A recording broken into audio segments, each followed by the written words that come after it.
All right, everybody. Thanks for coming to the channel. Please like, share, and subscribe if you like the information that I'm about to give you. This car I have here is a 2009 Kia Optima, presenting with a check engine light for an evap code, and that's it. That's the only thing it was presenting with.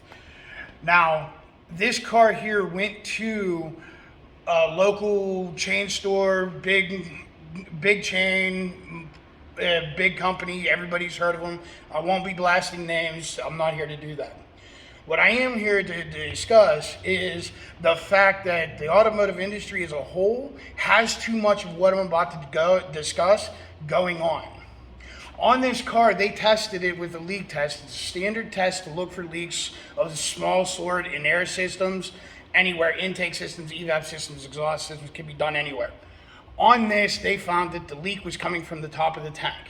Now, when the leak comes from the top of the tank, you can't give a clear diagnosis because there's so much stuff up there. When you get this leak and everything and start doing it, you end up with a ton of different parts up there that could be the issue.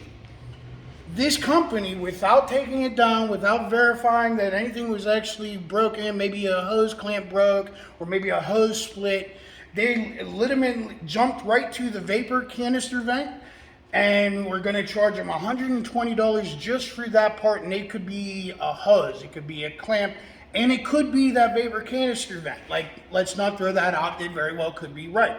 But they have no clue because they didn't drop the tank. So they're giving an estimate without a clear diagnosis and giving one of the most expensive parts for it. That's not the right way of doing things. On top of that, they're trying to say that the exhaust system is bad. It's got a leak in it by the hanger on the exhaust. There's no leak. It's saying the muffler seams are splitting. There's no splitting. This bill came to $1,800 just about to fix a evap leak and replace this muffler section.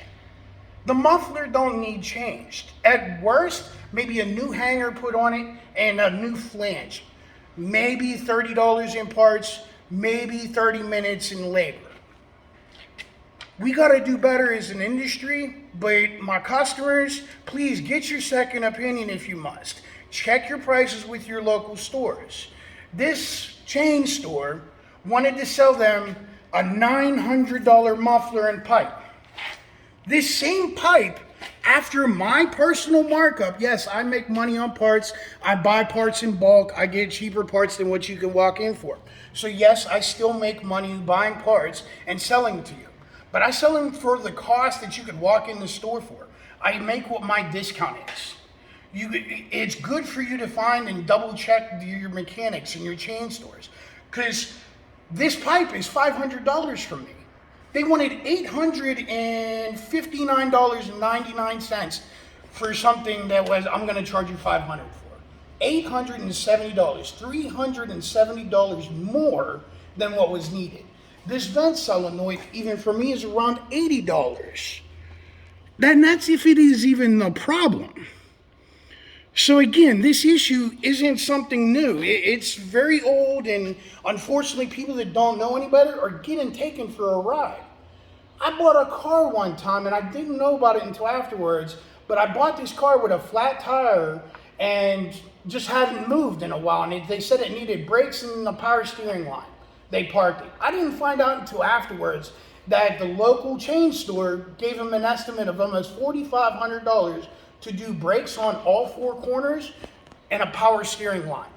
That same job would have cost $1,200 through me. They finished paying the car off for a year and a half and then sold it for scrap price because I was going to just scrap it or fix it and sell it. I ended up fixing it and selling it, and I honestly went back and gave the guy a bit of extra money because I felt like I ripped him off. Just because I didn't give him the estimate and I didn't look it over first. So please, people, check your mechanics, check your chain stores, and get second opinions if you must. Or find a good shop that's really good for, like, actually really going to be honest with you. I try to be an honest mechanic, try and give you honest prices, not overcharge. It's what I do. I like being that way. I like being the person you want to come to see for. I like being the person you don't want to have to double check. But if you're going to these chain stores, and I'm not going to show it off, but look at these prices. This same job was maybe $1,000 if I change all the parts. So, to conclude in this story, all I'm really saying is double check your chain stores, find yourself a good mechanic that's going to take care of you, and if you want, come and see me, I'll take care of you good. I hope you have a nice day. Please remember, like, share, and subscribe if you enjoyed the information, and I'll see you the next time.